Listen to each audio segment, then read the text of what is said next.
Hello everyone, welcome to all.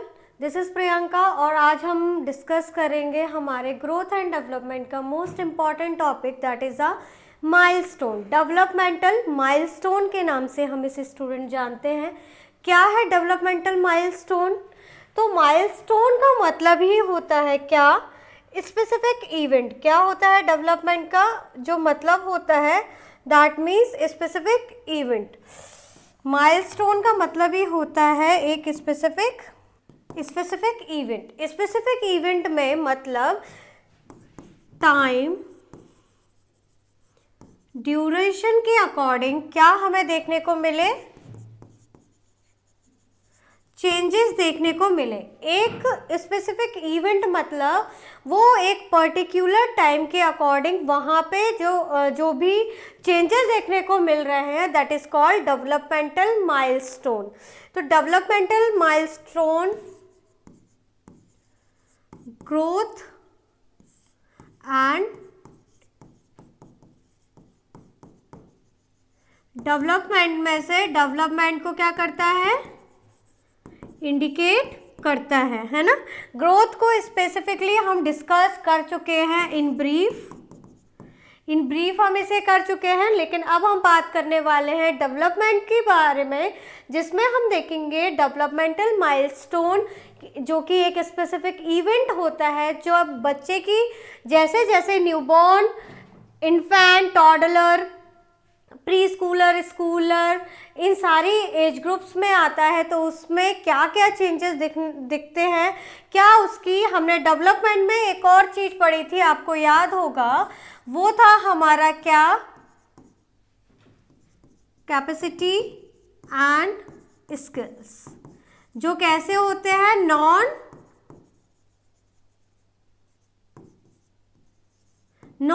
Measurable, जिसे हम major नहीं कर सकते, जो कि कैसे होते हैं? नॉन मेजरेबल होते हैं, क्योंकि उसका कोई भी, हम सिर्फ उस स्पेसिफिक इवेंट में वो चेक करते हैं कि पर्टिकुलर जो चेंजेस होना चाहिए ब्रेन में, जैसे अपना ओरिएंटेशन को जैसे हम चेक करते हैं, तो ओरिएंटेशन में हम देखते हैं कि वो अपनी सराउंडिंग से ओरिएंटेड है कि नहीं, कि वो कहाँ है, कैसा है, उसके साथ ऐसा क्या हुआ था जिसकी वजह से वो यहाँ पे है। तो ये सारे इवेंट्स हम देखते हैं, लेकिन उसका कोई भी एक स्पेसिफिक मेजरमेंट नहीं है। चलिए डिस्कस करते हैं इसे। सबसे पहले बात करेंगे reproductive changes in female. Reproductive changes in female में हमें क्या क्या देखने को मिलता है? थैलार्की, एड्रिनार्की, प्यूबार्की, इंक्रीज हाइट, और क्या देखने को मिलता है? मिनार्की। तो सबसे पहले अगर थैलार्की की बात करती हूँ तो हमें क्या देखने को मिलेगा? थैलार्की में हमें क्या देखने को मिलेगा? Increase breast. वहीं अगर एड्रिनार्की की बात करती हूँ तो एक्सिलरी हेयर्स हमें दिखेंगे। वहीं प्यूबार्की में pubic hair and increase height, female की हाइट इंक्रीज हो जाएगी। देन मिनार्की मतलब first menstrual cycle that is called menarche. First menstrual cycle that is called menarche and menopause is a last menstrual cycle at the age of 45 to 50 years, right? जिसमें हमें देखने को मिलता है थैलार्की का मतलब होता है ब्रेस्ट बर्ड्स का बनना, मतलब breast bird increase the breast, and adrenal की एक्सिलरी हेयर का डेवलपमेंट। एंड ये स्पेसिफिकली हमें कब, ये सारे चेंजेस कब दिखने पड़ते हैं? एक एज ग्रुप, या वी कैन से, या हम इसको और क्या बोल सकते हैं, जैसे pre pubertal stage. Pre pubertal और प्री प्यूबार्की स्टेज में हमें ये सारे चेंजेस फीमेल में देखने को मिलते हैं, जिसमें हमें देखने को मिलता है। ये सारी टर्मिनोलॉजी, ये टर्मिनोलॉजी इंपॉर्टेंट है आपके लिए, आपको ये सारी टर्मिनोलॉजी अच्छे से याद होनी चाहिए, है ना। हो सकता है टर्मिनोलॉजी से रिलेटेड कभी कुछ पूछ लिया जाए, क्योंकि ये छोटे छोटे जो एग्ज़ाम होते हैं हमारे स्टेट लेवल के, तो उसमें हमें देखने को मिलता है। नेक्स्ट है हमारा रिप्रोडक्टिव चेंजेस इन मेल। अभी तो हमने बात कर ली फीमेल्स की, now we discuss about the males. Here first point is that increase in the testicular size. Testicular size आपको पता है कि जो हमारा 28 वीक जो आपका पीओजी होता है, मतलब पीरियड ऑफ गेस्टेशन होता है, उसमें जो आपके इंग्वाइनल कैनाल्स होते हैं जहाँ पे टेस्टी होते हैं, वो हमें कहाँ देखने को मिलते हैं? स्क्रॉटम में देखने को मिलते हैं, है ना, स्क्रॉटम में देखने को मिलते हैं। अगर ये टेस्ट, अगर प्री मैच्योर डिलीवरी है, प्री टर्म डिलीवरी है, तो ये स्क्रॉटम में ना देख के हमें इंग्वाइनल कैनाल में ही देखेंगे, है ना। तो हमें ये देखना है कि टेस्टिस का जो टेस्टिस है वो स्क्रॉटम रीजन में प्रेजेंट है या नहीं है। अगर एक भी टेस्टिस है, we will consider as a normal. Next है हमारा increase in the penis size, then pubarche, increase in the height, adrenarche and facial hair growth. Facial hair growth most important है, जिसमें ये प्यूबर्टल स्टेज को indicate करता है कि pubertal stage अब स्टार्ट हो गई है, जिसमें हमने क्या देखा? रिप्रोडक्टिव चेंजेस इन मेल देखा, जिनमें हमने देखा increase in the testicular size, testes का जो साइज है वो हमें बढ़ता हुआ नज़र आया। वहीं पे हमने देखा क्या? इंक्रीज इन पेनिस साइज, प्यूबार्की देखा, इंक्रीज इन हाइट देखी, एड्रिनार्की देखा, वहीं हमने देखा क्या? Facial hair growth, facial hair growth हमने यहाँ पे देखा। सो ये हैं हमारे क्या कुछ चेंजेस जो हमें देखने को मिलते हैं ड्यूरिंग रिप्रोडक्टिव सिस्टम में, जिसमें हमने male reproductive system as well as female reproductive system के बारे में डिस्कस किया।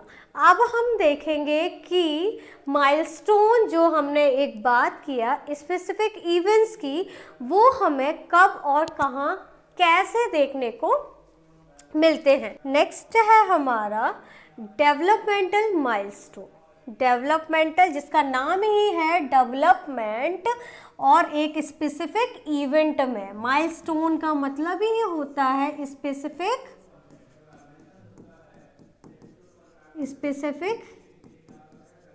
इवेंट्स। उसके बाद इन्होंने क्या बोला? Gross motor, then gross motor large muscles movement हमें देखने को मिलते हैं।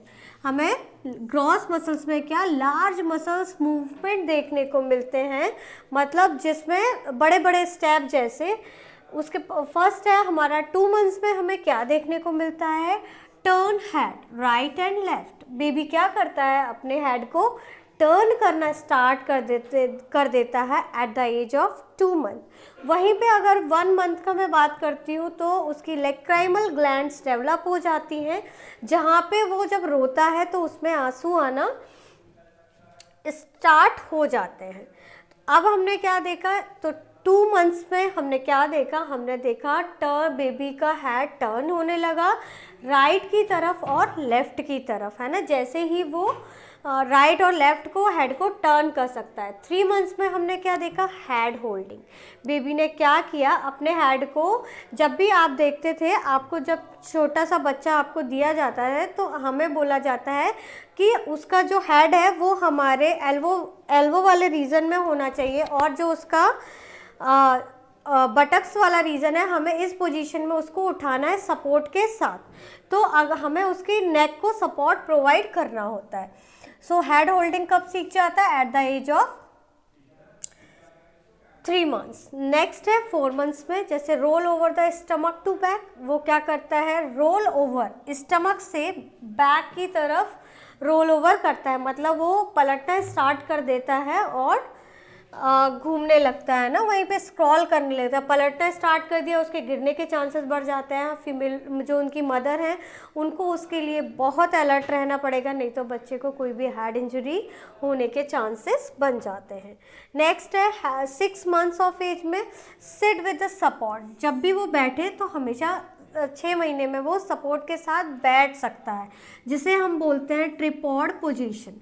ट्रिपॉड पोजीशन मतलब जब वो बैठता है तो दोनों हाथ को अपने आगे की तरफ झुका मतलब टेक लेता है, जिससे उसको सपोर्ट मिलता है ना, ट्रिपॉड पोजीशन जिसे बोलते हैं। नेक्स्ट है हमारा 8 मंथ, जिसमें सिट विदाउट सपोर्ट। अब ये बैठने लग गया लेकिन अब इन्हें किसी भी सपोर्ट की कोई ज़रूरत नहीं है। विदाउट सपोर्ट बच्चा क्या कर सकता है, बैठ सकता है ईजिली, है ना।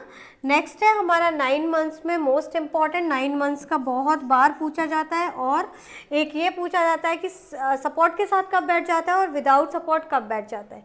वही 9 मंथ्स में हम देखते हैं क्रोलिंग हमें देखने को मिलती है, stand with the support. Crawling बच्चा करता है मतलब रेंगने बच्चा स्टार्ट कर देता है, रेंगता हुआ।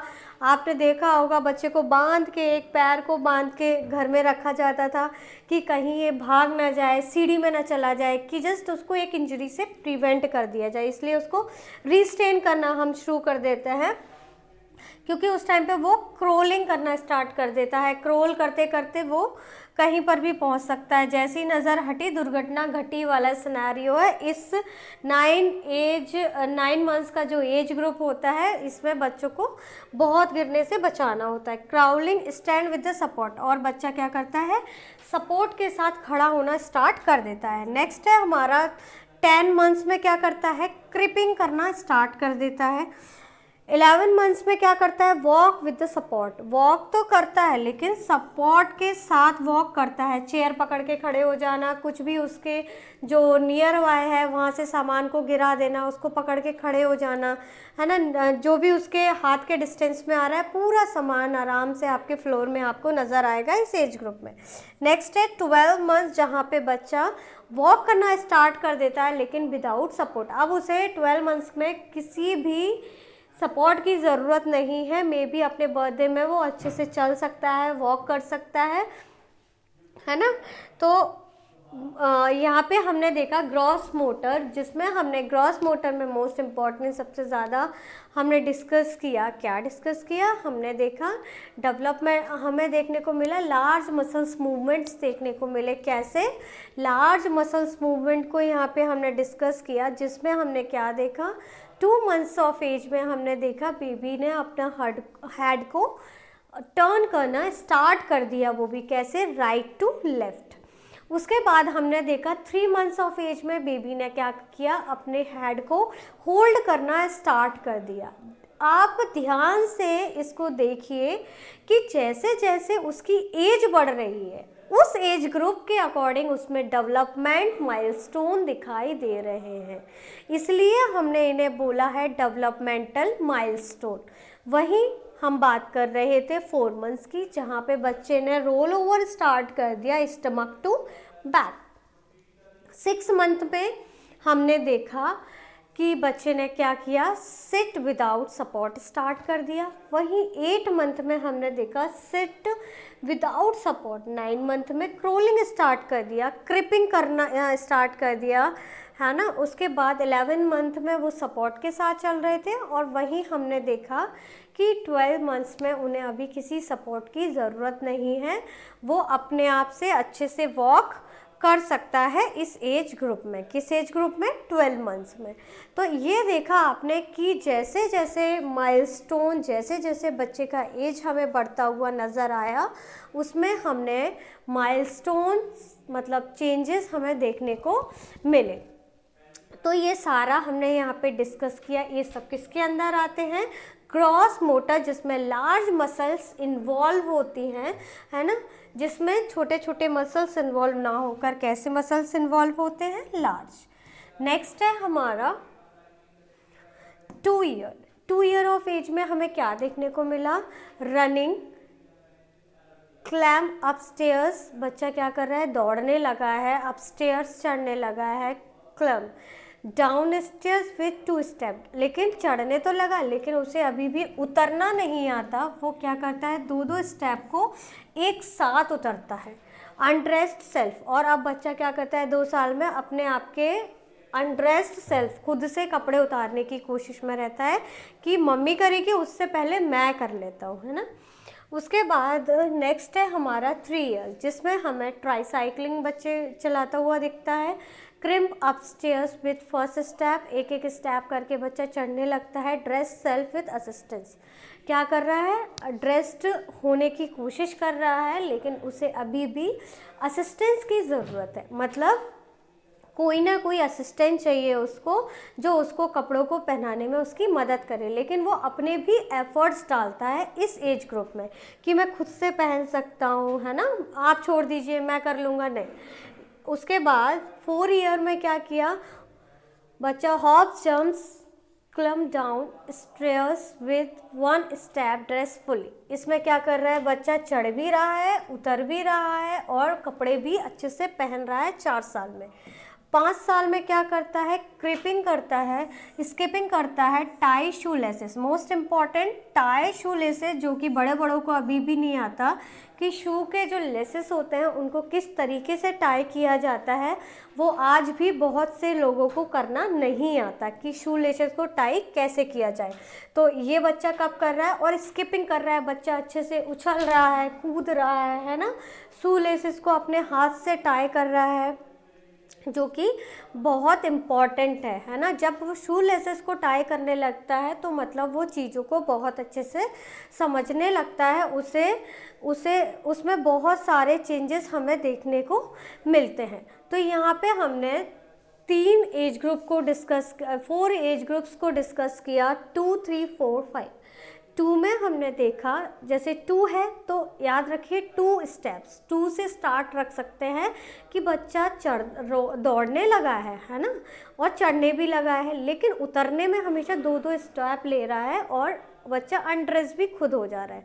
अनड्रेस्ड और ड्रेस्ड 2 चीज़ें होती है ना, उसमें सबसे आसान होता है अनड्रेस्ड होना। ड्रेस्ड होने में टाइम लगता है, उसको प्रॉपर किस तरीके से ड्रेसअप होना है ना, वो सब के लिए 3 इयर्स में उसको अभी असिस्टेंस की ज़रूरत है, अभी वो खुद से नहीं कर सकता। मोस्ट इम्पॉर्टेंट ट्राईसाइक्लिंग से पूछा जाता है कि ट्राईसाइक्लिंग को बच्चा कब, तो ट्राई मतलब 3, मतलब ट्राई 3 से कोरिलेट करिए, मतलब ट्राईसाइक्लिंग कर रहा है और बच्चा फिर चढ़ रहा है और एक एक स्टेप करके वो उतर भी रहा है, ठीक है। और अभी ड्रेस के लिए उसे असिस्टेंस की ज़रूरत है। 4 ईयर में कुछ नहीं, वो जंप भी कर रहा है, चढ़ भी रहा है, एक एक स्टेप करके उतर भी रहा है और खुद से कपड़े अच्छे से पहन रहा है ना, फुल्ली ड्रेस्ड हो जाएगा। 5 year of age most important, जहाँ पे अभी वो स्कूल जाने लगा है, मतलब स्कूल तो वो 3 इयर्स में जाने लगा था, लेकिन यहाँ पे वो अच्छे से स्किपिंग कर रहा है, टाई शू लेसेस, अपने शू को अच्छे से टाई कर सकता है। जैसे वो स्कूल में कभी बच्चों के शू लेसेस खुल जाते हैं तो आपने देखा होगा बहुत सारे बच्चे गिर जाते हैं, ऐसे ही चले आते हैं, तो नहीं, अब उसको आपने सिखा दिया है कि शू लेसेस को किस तरीके से टाई किया जाता है और उसे अच्छे से अब टाई करना आता है, ठीक है। अब नेक्स्ट हम डिस्कस करेंगे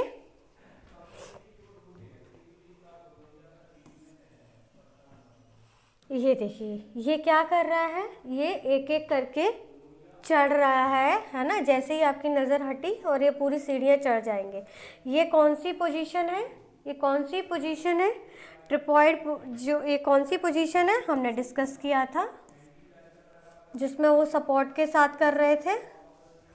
हमने यहाँ देखा था जहाँ पे वो ट्रिपॉइड पोजीशन, जहाँ पे वो बैठ तो रहे हैं लेकिन अपने आप को गिरने से बचाने के लिए दोनों हाथों को अच्छे से, आपको दिखाई दे रहा है कि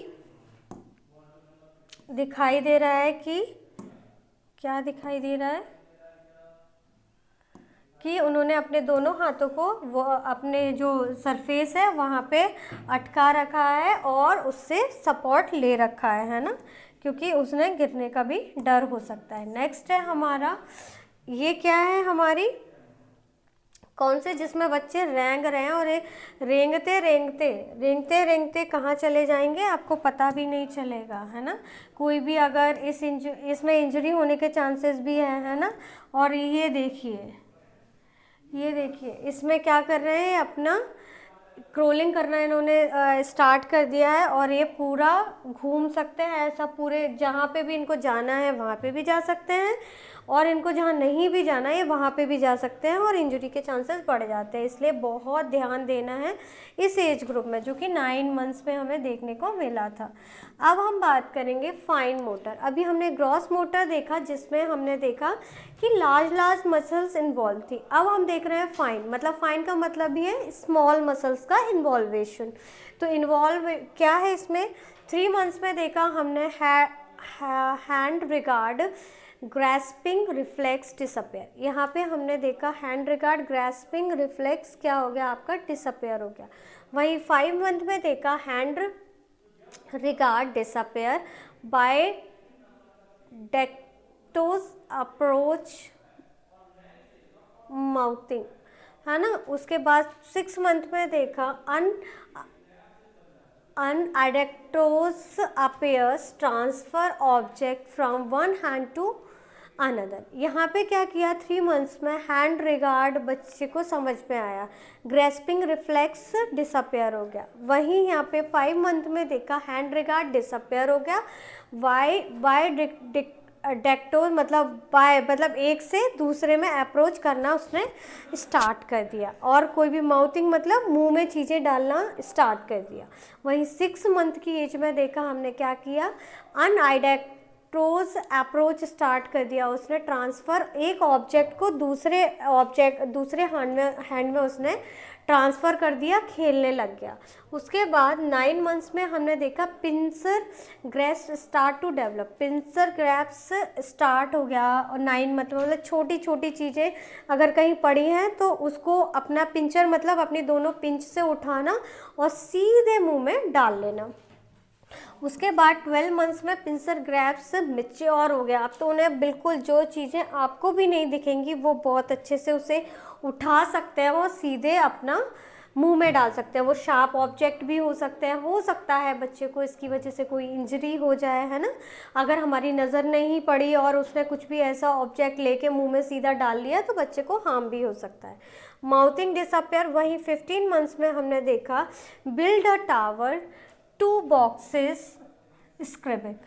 इसने क्या किया, बच्चे के पास जो ब्लॉक्स होते हैं वो अपना 2 ब्लॉक्स के साथ क्या कर रहा है, बिल्ड अ टावर, एक के ऊपर एक टावर बनाना उसने स्टार्ट कर दिया बॉक्सेस को यूज़ करके।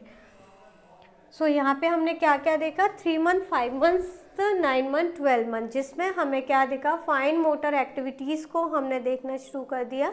फाइन मोटर जिसमें small muscles movement, small muscles आपकी इन्वॉल्व थी, जिसमें हमने 3 मंथ्स में हैंड रिगार्ड और ग्रेस्पिंग रिफ्लेक्स डिसअपेयर हमें दिखाई दिया। 5 मंथ में हमें हैंड रिगार्ड डिसअपेयर दिखा, बाय डेक्टोस अप्रोच माउथिंग हमें देखने को मिला। वहीं हमने देखा 6 मंथ्स ऑफ एज में जिसमें अनआइडेक्टोरोस अप्रोच देखने को मिला, जिसमें ट्रांसफ़र ऑब्जेक्ट को क्या किया उसने, एक हाथ से दूसरे हाथ में मतलब one hand to another hand transfer करना स्टार्ट कर दिया। वहीं 9 मंथ में हमने क्या देखा, हमने देखा 9 मंथ में कि जो उसका पिंचर जो ग्रैस्प है वो क्या हुआ, डेवलप होना स्टार्ट हो गया। मतलब अब वो दोनों हाथों की पिंच बना के दोनों हाथों से छोटी छोटी चीज़ों को उठा सकता है और मुंह में, सबसे पहले तो वो मुंह में ही डाल सकता है, नहीं डालता ही है मोस्ट प्रोबेबली। उसको डालने में भले देर हो सकती है, उतने टाइम में आप उसे पकड़ सकते हैं, लेकिन फॉर श्योर अगर आपने नहीं देखा वो सीधे उठाएगा और अपने मुंह में डाल लेगा। वहीं 12 मंथ में अब जब वहाँ वो चलने लगा था तो अब यहाँ पे पिंसर ग्रैप्स भी मैच्योर दिखने लगा और माउथिंग डिसअपेयर हो गई। वहीं 15 मंथ में हमने देखा जो माउथिंग वाली एज होती है ना, उसमें सबसे ज़्यादा हमें वायरल इन्फेक्शंस देखने को मिलते हैं, क्योंकि जो मिला सीधा मुंह में, जो मिला सीधा मुंह में, हाथ गंदे हैं अच्छे हैं सब मुंह में जाता है। फिर 15 मंथ्स में हमने देखा build a tower for the 2 boxes और स्क्रैपिंग। हमने देखा कि जो भी टावर उसने बनाना स्टार्ट कर दिया, 2-2 टावर को बनाना स्टार्ट कर दिया। नेक्स्ट है हमारा 18 मंथ्स। 18 मंथ में देखा, पहले अभी 2 टावर के साथ बना रहा था, अब क्या कर रहा है, build a tower 3 boxes, 3 box लिए उसने और टावर बनाना स्टार्ट कर दिया, है ना। उसके बाद 2 ईयर में क्या करने लग गया, ये 18 मंथ्स में करने लगा। अब 2 ईयर में क्या किया, build a tower for 6 boxes. अब वो टावर बनाना तो सीख गया, लेकिन अब उसने यहाँ पे और 6 बॉक्सेस का यूज़ किया, है ना। 6 बॉक्सेस से बनाना टावर स्टार्ट कर दिया, पूरे 6 बॉक्सेस से टावर बना। Draw horizontal and vertical line, अब हॉरिजॉन्टल और वर्टिकल लाइनें भी बनाना स्टार्ट कर दिया। नेक्स्ट है 3 इयर्स ऑफ एज में 9 बॉक्सेस से टावर बनाया और ड्रॉ सर्कल, सर्कल ड्रॉ करना वो सीख गया। उसके बाद 4 ईयर ऑफ एज में क्या किया, ड्रॉ अ स्क्वायर एंड जो आपका ये जो साइन होता है ना, उस तरीके से ये ड्रॉ करना सीख गया और आपका स्क्वायर भी बनाने लगा। 5 ड्रॉ द ट्राइंगल, इसमें ट्राइंगल बनाना बच्चा सीख गया। Spoon feeding start at 12 months and mature eight, spoon feeding बच्चा स्टार्ट कर देता है 1 ईयर में और इसे मैच्योर होते होते हमें 2 ईयर लग जाते हैं, जहाँ पे बच्चा खुद से खाने लगता है। आपने कभी देखा होगा, आप कुछ काम कर रहे हैं, आपको बच्चे को इंगेज करना है, आपने उसे कुछ भी बाउल में दे दिया तो वो खाने से ज़्यादा गिराता है, क्योंकि अभी जब उसका 1 ईयर ऑफ एज होता है, इसमें वो मैच्योर नहीं होता है ना, मैच्योर नहीं होता, जिसकी वजह से वो जितना खाता नहीं है उतना गिरा लेता है। वहीं वो मैच्योर होते होते कब तक, 2 ईयर ऑफ एज में क्या होता है, वो मैच्योर होता है। स्पून फीडिंग स्टार्ट तो हम 12 मंथ से कर रहे हैं, लेकिन मैच्योर होते होते उसको 2 साल लग जाते हैं। वहीं हमने क्या देखा, 18 मंथ्स में देखा टावर बिल्ड होने लगे, पूरा 3-3 टावर को अच्छे से बिल्ड कर रहा है। वहीं 2 इयर्स में 6 बॉक्सेस के साथ कर रहा है, हॉरिजॉन्टल और वर्टिकल लाइन भी ड्रॉ कर रहा है। वहीं 3 ईयर ऑफ एज में देखा, अब 6 से 9, आप याद रखिए इसको, 2 बॉक्सेस से वो 3 पे आया, 3 से 3 का टेबल उसमें डाल दीजिए 3 तक, वो आपको ईजिली याद रहेगा। बिल्ड अ टावर 9 मंथ्स में उसने सर्कल ड्रॉ किया, स्क्वायर बनाया, प्लस साइन बनाया, ट्राइंगुलर बनाया। स्पून फीडिंग करना 1 साल से स्टार्ट कर दिया, लेकिन उसे मैच्योर होते होते पूरा 2 इयर्स का टाइम लग गया, है ना। चलिए, आप लेकिन बच्चों को एक्सपोज़र दिया करिए। अगर आप एक्सपोज़र नहीं देंगे कि नहीं गंदे हो रहे हो, पूरा ड्रेस गंदा कर रहे हो, नहीं खाना है, या आपके कोई असिस्टेंस नहीं, आप दीजिए उसको अपना फूड को एंजॉय करने दीजिए। वो उसके साथ बहुत मतलब उसके और भी एक्टिविटीज़ आपको डेवलप नज़र आएंगी कि उसमें और क्या क्या डेवलपमेंट्स हमें देखने को मिल रहा है। नेक्स्ट है हमारा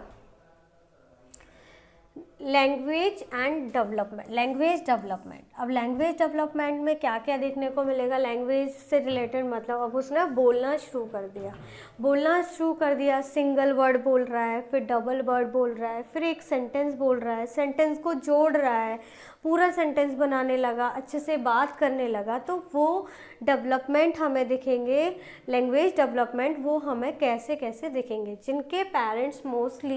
जिनके पेरेंट्स वर्किंग होते हैं उनके बच्चे देर में बोलते हैं, कंपेयर टू जो बच्चे जॉइंट फैमिली में रहते हैं वो जल्दी बोलना सीखते हैं, है ना। जैसे मदर फादर 2 ही हैं फैमिली में, दोनों अपने अपने ड्यूटी में चले गए, फिर बच्चे को क्रच पे छोड़ दिया, वहाँ से लेकर आए, वो अपनी डेली एक्टिविटी में ही उतने टायर्ड होते हैं कि उतना टाइम ही नहीं होता बच्चे के साथ स्पेंड करने के लिए। वहीं अगर जॉइंट फैमिली में है, बच्चा किसी ना किसी के साथ इंगेज रहता है, जल्दी बोलना सीखता है, उसमें बच्चा एक्टिव ज़्यादा हमें नज़र आता है। उसमें देखिए 1 मंथ में अलर्ट टू साउंड, बच्चा अब साउंड सुन के क्या होने लगा, अलर्ट होने लगा। जैसे ही उसे कोई साउंड सुनाई दिया वो क्या किया, अलर्ट हो गया। जैसे ही साउंड आया, 1 मंथ में जैसे ही साउंड आया तो बच्चा एकदम से डर जाता है ना, एकदम से डर जाता है, क्योंकि उसे उतना लाउड साउंड, मतलब साउंड को समझ रहा है, इसलिए उसको समझ आ रहा है कि अभी साउंड आया और वो अलर्ट हो गया। 3 मंथ्स में क्या किया, क्विंग साउंड, इस तरीके से क्विंग साउंड्स उसने प्रोड्यूस करना स्टार्ट कर दिया। क्विंग साउंड बहुत इम्पॉर्टेंट है कि क्विंग साउंड बच्चा क्विंग उइंग उइंग, है ना, मतलब 3 मंथ्स में उसने बोलना स्टार्ट कर दिया, क्विंग साउंड प्रोड्यूस करना स्टार्ट कर दिया। वहीं अगर मैं बात करती हूँ 6 मंथ्स की, 6 मंथ्स में बच्चे ने इमिटेशन साउंड प्रोड्यूस करना, इमिटेट साउंड करना, मतलब वो पहचानने लग जाता है साउंड को, है ना। जैसे कभी आपने देखा होगा, बहुत सारे बड़े भी बोलते हैं कि पूरा दिन रहता है, जैसे इसकी माँ आती है तो ये उसकी आवाज़ से ही पहचान लेता है ना, इसको खुशबू आ जाती है, खुशबू आ जाती है, एज वेल एज उसको एहसास होता है कि उसकी सराउंडिंग में उसकी मम्मा है ना, तो वो देखने को मिलता है। नेक्स्ट है हमारा 7 to 8 मंथ्स में मोनो सिंबल साउंड, मतलब सिंगल बॉबल बोलने लगता है, माँ माँ पापा, माँ पा दा, इस तरीके से वो बोलने लगता है, ना ना। वैसे ही 9 मंथ्स में बाई सिम्बॉल साउंड बोलने लगता है, 2 बबल्स का बाई सिम्बॉल साउंड होता है। बेसिकली बाई सिम्बॉल, जैसे पहले वो माँ पा दा ना ऐसे साउंड बोल रहा था, कब, 7 to 8 मंथ्स में। अब बाई सिम्बॉल बोल रहा है कब, जब वो क्या हो गया, 9 मंथ्स का हो गया, जिसमें वो बोलने लगा पापा मम्मा, मम्मा पापा मम्मा, दादा नाना चाचा मामा, इस तरीके से, मतलब बाय सिम्बॉल्स उसने बोलना अब स्टार्ट कर दिए। वही क्या है, 1 ईयर ऑफ एज में कैन स्पीक 1 to 2 वर्ड्स। अब 1 ईयर ऑफ एज में क्या करने लगा, वो कैन स्पीक 1 to 2 वर्ड्स, पापा आओ, मम्मा जाओ, लाइक दिस। वो क्या करने लगा, 1 से 2 वर्ड को बोलने लगा। पहले वो सिंपली अपने माँ पापा को बुला रहा था, आवाज़ मतलब बोल रहा था, अब क्या बोलने लगा, उनको इंडिकेशन देने लगा at the year of 1 year of age. वहीं 2 ईयर में क्या किया, कैन स्पीक सिंपल सेंटेंस, बहुत सिंपल से जो सेंटेंसेस होते हैं, अब वो यहाँ पे उनको बोलने लग गया, आओ जाओ खाओ कहाँ नहीं, इस तरीके से जो सिंपल सेंटेंसेस होते हैं, जिनको बोलने में ज़्यादा एफर्ट्स नहीं लगते, जो बहुत सिंपल से होते हैं, आ जाओ चले जाओ बैठ जाओ उठ जाओ नहीं, ये सारे जो सिंबल्स होते हैं, ये बोलने में बहुत ईजी होते हैं। और क्या, अब बच्चा क्या कर दिया, उनको बोलना स्टार्ट कर दिया। उसके बाद 3 ईयर ऑफ एज में क्या देखा, नाउ हिज और her name, age, gender, ask a question. मेरा क्वेश्चन आपसे एक यह है कि 3 ईयर ऑफ एज में बच्चा जब अपना नाम बोलने लगा, वो जानता है ही और शी, नाउ जेंडर उसे पता है, आस्क अ क्वेश्चन, क्वेश्चन आपसे पूछने लगा, तो वो किस एज ग्रुप में हमें देखने को मिलेगा, 3 साल में, 4 साल में, कैन टेल अ पोएम। अब 4 साल में जब बच्चा स्कूल जाने लगा, जो कि हमने प्री स्कूल में 3 साल से ही बच्चे को जाने का एज ग्रुप होता है, जहां हम उसे भेज देते हैं, जब वो स्कूल जाने लगा तो 4 साल में वो पोएम भी आपको सुनाने लगेगा, है ना, जो भी इसको स्कूल में सिखाई जा रही होगी। आजकल तो बहुत सारी एक्टिविटीज़ छोटे बच्चों को कराई जाती हैं स्कूल में, जिसमें वो सारा दिन एंगेज रहते हैं, तो अब वो पोएम को भी अच्छे से बोल सकता है स्टूडेंट। 5 ईयर में क्या, आइडेंटिफाई 4 कलर्स, 4 कलर्स को बच्चा ईजिली उसको याद रह सकते हैं कि 4 कलर ये कौन कौन से कलर हैं, कोई भी 4 कलर वो आराम से याद रख सकता है। तो यहाँ हमने लैंग्वेज डेवलपमेंट में क्या देखा, हमने देखा कि क्या कर रहा है बच्चा, अच्छे से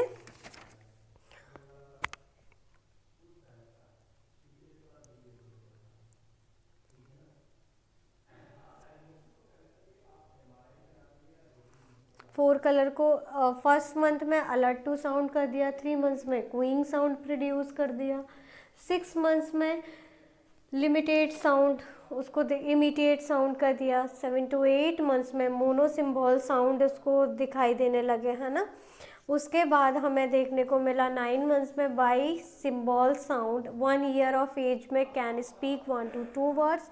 2 ईयर ऑफ एज में can speak simple sentences. 3 years में अपना नाम, जेंडर, ये सब पता होने लगा। 4 ईयर में उसको can tell poem and 5 month में आइडेंटिफाई द 4 कलर्स।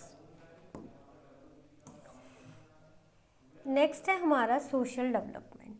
अभी हमने ग्रॉस डेवलपमेंट देख लिया, फाइन डेवलपमेंट देख लिया, नॉलेज लैंग्वेज डेवलपमेंट देख लिया। Now we will discuss about the social developments. क्या है सोशल डेवलपमेंट्स? 2 मंथ्स में हमें क्या देखने को मिली है? सोशल स्माइल बच्चा पास करने लगा। सोशल स्माइल बच्चा पास करने लगा। वहीं पे टीयर्स प्रेजेंट बच्चे में अब क्या होते हैं? लैक्राइमल ग्लैंड प्रेजेंट हो जाती है, जिसकी वजह से जब तक बच्चा 1 महीने का होता है वो सिर्फ साउंड प्रोड्यूस करता है, आंसू नहीं आते जब भी वो रोता है।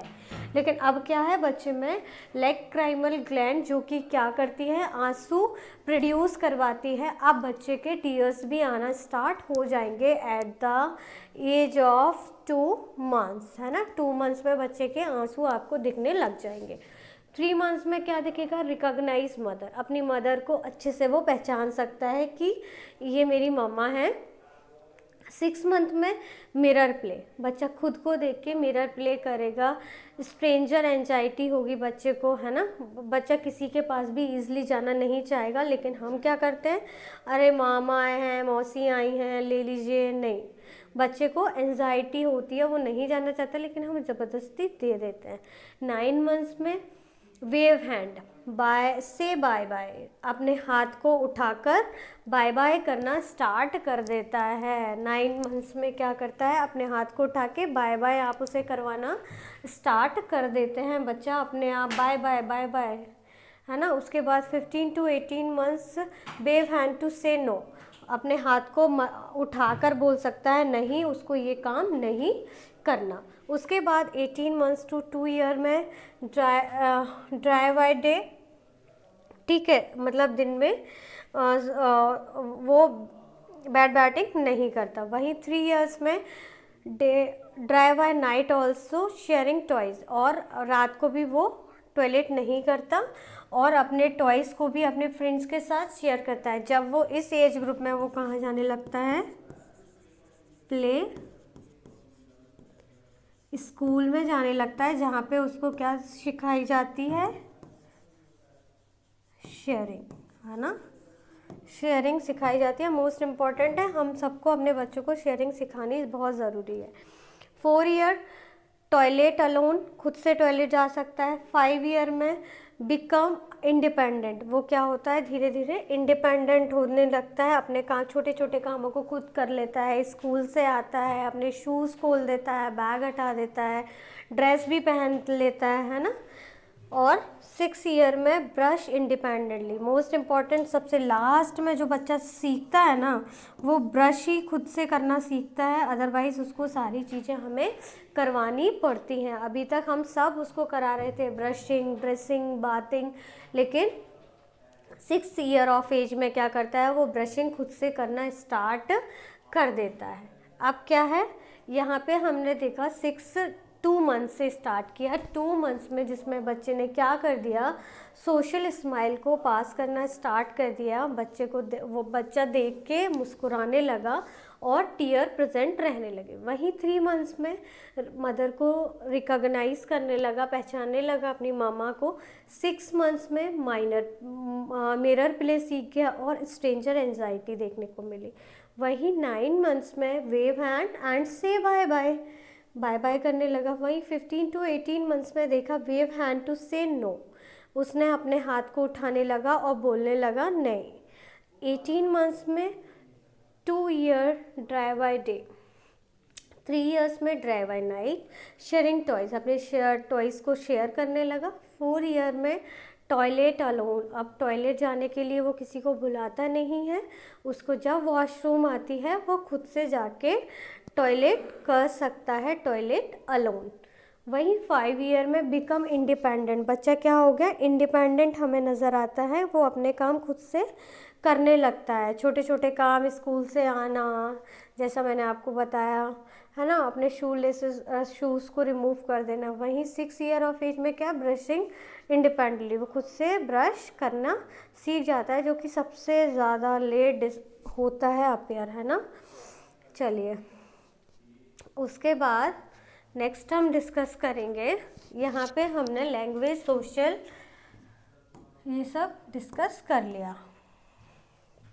मोस्ट इम्पॉर्टेंट टॉपिक अब हम डिस्कस करेंगे, एक छोटा सा टॉपिक, ये तो था हमारा डेवलपमेंटल माइलस्टोन, जिसमें हमने क्या क्या डिस्कस किया। हमने देखा gross Motors, fine Motors, language and social, ये सारी चीज़ें हमने डिस्कस कर ली कि इस स्पेसिफिक एज ग्रुप में हमें क्या क्या देखने को मिलता है। यहाँ पे हमारा ग्रोथ और डेवलपमेंट का टॉपिक फिनिश हो गया, जिससे बहुत सारे क्वेश्चंस हमें देखने को मिलते हैं एज ग्रुप के रिगार्डिंग। वहीं हम अब देखेंगे एक most important topic, that is a breast feeding. Breast feeding most important for newborn, एक छोटे बच्चे के लिए बहुत इम्पॉर्टेंट है ब्रेस्ट मिल्क, है ना। जो ब्रेस्ट फीडिंग वीक 1 to 7 अगस्त को, हमेशा अगस्त के फर्स्ट वीक में स्टार्ट किया जाता है ब्रेस्ट फीडिंग वीक, जिसमें हम बहुत सारे अवेयरनेस प्रोग्राम चलाते हैं जो कि ब्रेस्ट फीडिंग को प्रमोट करें, है ना। बच्चे के लिए और माँ के लिए एज वेल, बच्चे के लिए ही ब्रेस्ट मिल्क उतना इम्पॉर्टेंट नहीं है, मदर के लिए भी उतना ही इम्पॉर्टेंट है। दोनों ही हेल्दी रहते हैं ब्रेस्ट फीडिंग, और ये नेचुरल कॉन्ट्रासेप्टिव का भी काम करता है ना। अब चलिए ब्रेस्ट फीडिंग को हम यहाँ पे ब्रीफ में डिस्कस करेंगे। ब्रेस्ट फीडिंग क्या है? Breast milk is the wholesome food for the baby. बच्चे के लिए ब्रेस्ट फीडिंग होलसम फूड है, हमें किसी भी एडिशनल फूड की रिक्वायरमेंट नहीं होती 1 to 6 मंथ्स तक, है ना। उसके बाद हम स्टार्ट कराते हैं क्या, हमारी वीनिंग हम स्टार्ट कराते हैं, लेकिन जब तक हमें कुछ भी और ज़रूरत नहीं होती। उसके बाद नेक्स्ट है, it contains all the nutrients, इसमें सारे न्यूट्रिएंट्स होते हैं, are needed by the baby during first 6 month of life. जब फर्स्ट 6 मंथ ऑफ लाइफ तक उसके पास उसको ये सारे न्यूट्रिएंट जो रिक्वायरमेंट होते हैं 6 मंथ्स ऑफ एज में, वो हमें देखने को मिलते हैं। Exclusively breast feeding for the first 6 months. Most important, breast feeding should be started with in half an hour to the 1 hour of the baby birth, or as soon as possible after normal delivery. In case of the cesarean section, breastfeeding can start within 4 hours. अगर caesarean section है, अगर normal vaginal delivery है, हमें 1 घंटे के अंदर start करा देनी है। वहीं अगर सिजेरियन सेक्शन है तो हमें 4 आवर के अंदर स्टार्ट करा देनी है। वहीं नेक्स्ट है हमारा a mature sucking pattern that can be adequately express milk from the breast is not present until 32 to 34 weeks of gestation. However, the coordination between suck, swallow and breast and breathing in not fully achieved until 37 weeks of the gestation. क्या बोल रहे हैं इन्होंने? बोला a mature sucking pattern that can be adequate express milk from the breast is not present until 30 मतलब जो ये pre mature delivery होती है यहाँ तक 32 to 34 वीक तक breast feeding, adequate breast feeding नहीं आता, लेकिन ये मैच्योर हो जाता है 37 वीक में मैच्योर हो जाता है, जहाँ पे बेबी जब मदर अपने बेबी को जितने उसको रिक्वायरमेंट है ब्रेस्ट मिल्क की वो प्रोवाइड करा सकती है। सो क्या देखा हमने, देखा कि 6 महीने तक ब्रेस्ट फीडिंग के अलावा हमें कुछ भी नहीं देना है, जिसमें अगर सिजेरियन सेक्शन है तो 1 घंटे में as soon as possible breast feeding start कर देना है, उसका कोई टाइमिंग नहीं है। फिर भी अगर बात आती है कि सिजेरियन सेक्शन है और वेजाइनल डिलीवरी है, अगर सिजेरियन सेक्शन है तो हमें 1 घंटे के अंदर स्टार्ट करा देनी होती है। अगर हमारा वेजाइनल डिलीवरी है 1 घंटे के अंदर, वहीं सिजेरियन सेक्शन के अंदर 4 आवर्स के अंदर स्टार्ट करा देनी है। ठीक है, ये सारे पॉइंट्स को हमने यहाँ पे डिस्कस किया। उसके बाद है एडवांटेज एंड क्या क्या इसके एडवांटेज हैं, बेनिफिट आज अभी बात करेंगे बेबी के लिए। तो बेबी के लिए क्या क्या एडवांटेज है, breast milk rich in sugar lactose, उसमें सबसे ज़्यादा शुगर होता है ना, वो भी किस फॉर्म में प्रेजेंट होता है, लैक्टोज के फॉर्म में, लैक्टोज के फॉर्म में, इसको अंडरलाइन कर लीजिए, which split into the glucose and the galactose and sugar. Galactose is essential for the development of brain and CNS, जो कि लैक्टोज होता है जो ब्रेन डेवलपमेंट के लिए बहुत इम्पॉर्टेंट होता है, सेंट्रल नर्वस सिस्टम के लिए मोस्ट इम्पॉर्टेंट देखने को मिलती है। नेक्स्ट है हमारा IgA and lysozyme provide immunity to newborn. ये क्या करता है, न्यूबॉर्न को इम्यूनिटी प्रोवाइड करता है and protect from the different type of infection. और क्या करता है, IgA प्रेजेंट होता है जो कि क्या करता है, सबसे ज़्यादा इम्पॉर्टेंट होता है इम्यूनिटी बढ़ाने के लिए और प्रोटेक्ट करने के लिए बहुत सारे इन्फेक्शन से। Lactoferrin inhibit growth of E coli bacteria. Lactoferrin क्या कराता है, इकोलाई जो बैक्टीरिया होता है जो हमारे इंटेस्टाइन में भर भर के होता है ना, वो किसके लिए रिस्पॉन्सिबल होता है, bacteria, and protect the child from the gastroenteritis, मतलब कोई भी गैस्ट्रोएंटेराइटिस की कंडीशन होती है, मतलब कोई भी इन्फेक्शन होता है उससे बचाता है। वहीं lactobacillus bifidum inhibitors bacteria growth and make the stool acidic. Para amino benzoic acid मतलब PAVA, जिसमें क्या होता है, protecting and baby from the malaria, जो बेबी को मलेरिया से बचाता है। इसमें क्या होता है, पैप देखने को मिलता है जिसे हम पैरा अमाइनो बेंजोइक एसिड के नाम से जानते हैं, जो मलेरिया से बचाता है। It contains low and essential digested protein like lactalbumin, main protein होता है जिसमें lactoglobulin inserted for cow milk protein, जिसे केसिन के नाम से जानते हैं। So decreased load on kidney of the baby, जो क्या करता है, ईजिली डाइजेस्ट हो जाता है और बच्चे की किडनी पे भी कोई लोड नहीं देखने को मिलता और बेबी हेल्दी रहता है। मदर भी हेल्दी है एज वेल एज बेबी भी हेल्दी है, कोई भी बाहर का इन्फेक्शन नहीं है, गर्म करने की झंझट नहीं है। बहुत सारी, जब बच्चे को चाहिए आप फ्रेश मिल्क उसको प्रोवाइड करा रहे हैं, उसका ईजिली डाइजेशन हो रहा है, baby as well as mother दोनों ही हेल्दी देखने को मिलते हैं। नेक्स्ट है मदर को क्या बेनिफिट्स है इसके, lactation amenorrhea suppress ovulation, so exclusively breast feeding serves as natural contraceptive for first 6 month. जैसे कि baby mother exclusively breast feed करा रही है तो 6 मंथ तक क्या है, वो कॉन्ट्रासेप्टिव का काम करता है। लेकिन अगर मदर ब्रेस्ट फीड भी करा रही है और फार्मूला मिल्क भी दे रही है तो वो 3 मंथ्स तक काम करता है। अगर बच्चा सिर्फ डिपेंडेंट है, completely dependent on formula milk, so कोई भी कॉन्ट्रासेप्टिव का वर्क नहीं करेगा। जैसे उसका मेंस्ट्रुअल साइकिल है वो साइकिल एज यूजुअल स्टार्ट हो जाएगा। It lowers the risk of the ovarian and the breast cancer. ये क्या करता है, ये ब्रेस्ट कैंसर और ओवेरियन कैंसर से के रिस्क को कम करता है। हेल्प द फीमेल में सबसे ज़्यादा मोस्ट कॉमन होने वाला जो कैंसर है वो है हमारा breast cancer and cervical cancer. Help the mother to lose extra weight gain during pregnancy. जो भी एक्स्ट्रा एक प्रेगनेंसी में टोटल 11 kg वेट गेन होता है, तो उसको जो रिड्यूस करने के लिए, मतलब रिड्यूस करने के लिए ब्रेस्ट फीड बहुत हेल्प करता है।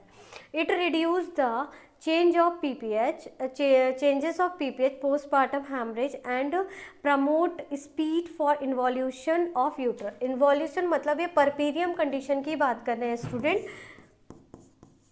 परपीरियम जो कंडीशन होती है उसको रिवर्ट करने, जिसमें क्या होता है, जितने भी आपका एनाटॉमिकल स्ट्रक्चर बढ़ता है वो उसी कंडीशन में वापस आ जाता है अगर एक्सक्लूसिवली ब्रेस्ट फीड कराई जाए तो। प्रमोट इमोशनल बॉन्डिंग, और मदर की और बेबी की एक इमोशनल बॉन्डिंग, एक कनेक्टिविटी बनती है बिटवीन बेबी एंड मदर।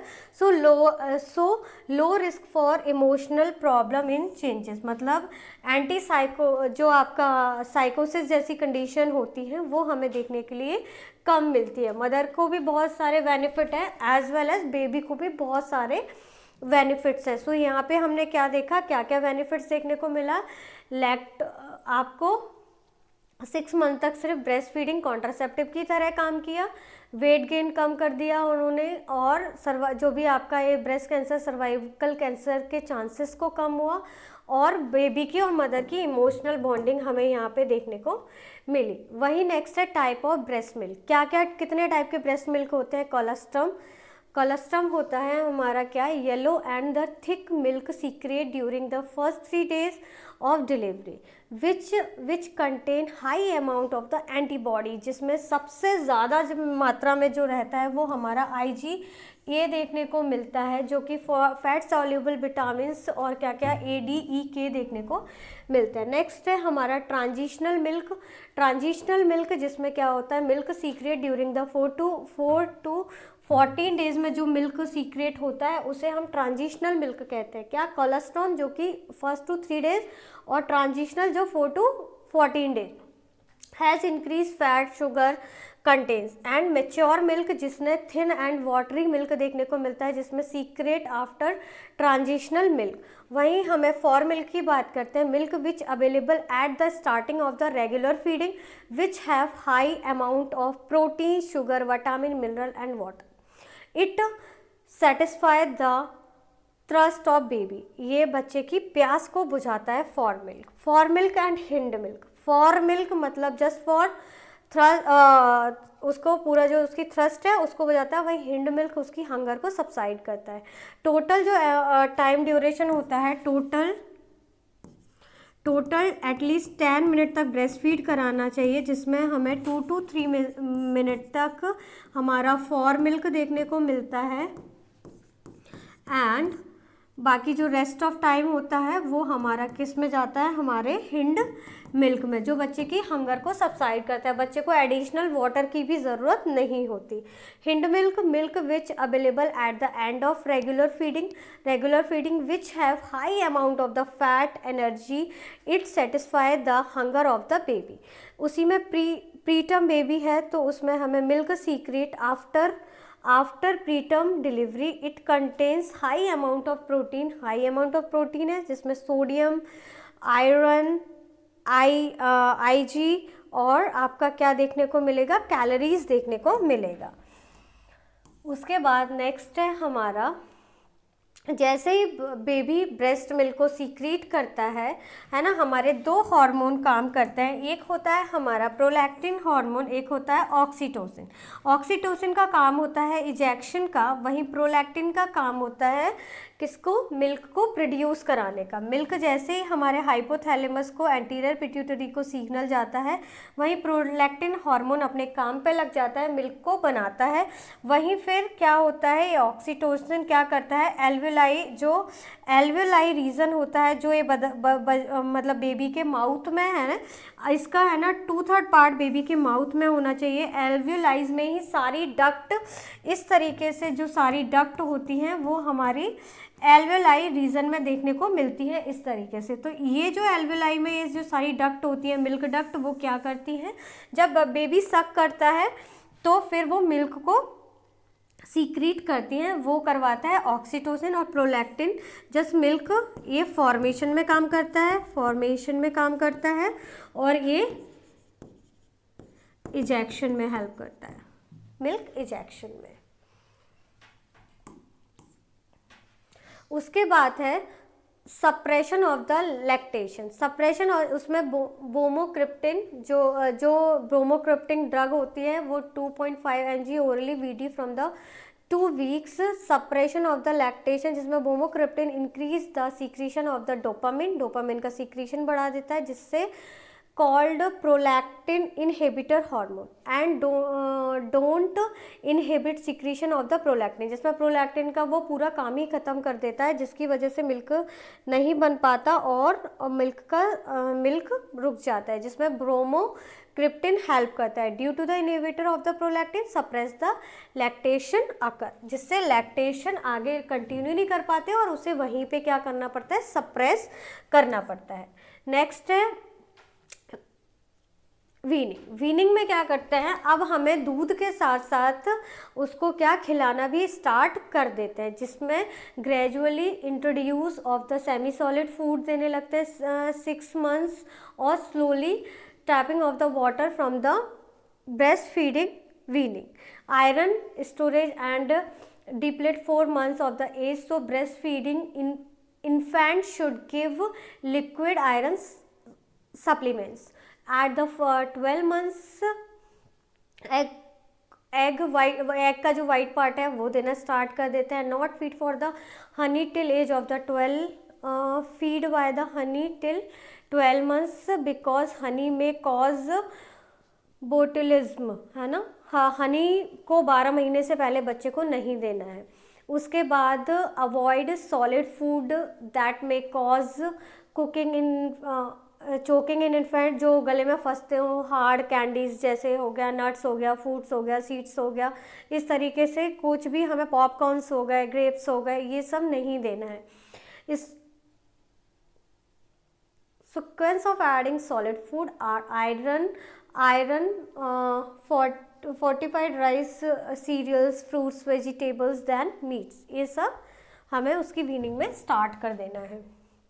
उसके बाद जो ह्यूमन मिल्क है, काऊ मिल्क है, बफेलो मिल्क है, गोट मिल्क है और शीप मिल्क है, उसमें कितना कितना क्या क्या किस अमाउंट में पाया जाता है, ये हमने यहाँ पे ब्रीफली डिस्कस किया है। जैसे एनर्जी हो गया, है ना, एनर्जी हो गया किलोजूल के हिसाब से होगा, वाटर, टोटल प्रोटीन कितना है, फैट कितना है, लैक्टोज कितना है, ये सारा हमें पता होना चाहिए कि एक ह्यूमन मिल्क में आप देख रहे होगे एनर्जी का कंटेंट सबसे ज़्यादा है compare to buffalo milk, cow milk, goat milk, मतलब मदर मिल्क ही बच्चे के लिए सबसे ज़्यादा सफिशिएंट है, जिससे उसे energy as well as immunity provide होती है। ये आपका पूरा एक चार्टिंग फॉर्म में आपको प्रोवाइड कराया जा रहा है, जिससे आपको एग्जैक्ट पता चले। उसके बाद है गैलेक्टोसीमिया। क्या है galactosemia? And the autosomal receive disorder mark by an inability to metabolize galactose sugar present into the human milk because of the congenital absence of one of the two enzymes needed to convert galactose to glucose. Care during the crack nipple, इसमें हमें बहुत important है कि crack nipple की female को problem देखने को मिलती है, जो कि मोस्ट कॉमन है। जब भी बच्चा ब्रेस्ट फीड करता है तो क्रैक निपल की देखने को मिलती है। उसे कैसे हम ब्रेस्ट फीड को स्टॉप नहीं करना है, लेकिन क्रैक निपल को कैसे क्योर कर सकते हैं, तो expose the nipple to air में उसे 10 से 20 मिनट को खुला छोड़ देना है। Rotate the position of the baby for each breast, ऐसा नहीं है कि हमें एक ही ब्रेस्ट से ब्रेस्ट फीड कंटिन्यू करानी है, हमें हमेशा रोटेट करते रहना है ना। पहले अगर लेफ़्ट साइड से है तो फिर हमें राइट साइड पे ट्रांसफ़र करना है, और राइट साइड से है तो लेफ़्ट साइड में ट्रांसफ़र करना है। वहीं ensure the baby is latched on the areola not the nipple, सिर्फ निपल को बेबी सक कर रहा है, नहीं, उसको एरियोला 2/3 पार्ट ऑफ एरियोला बच्चे के मुंह में रहना चाहिए, तभी उसकी लैचिंग प्रॉपर होगी।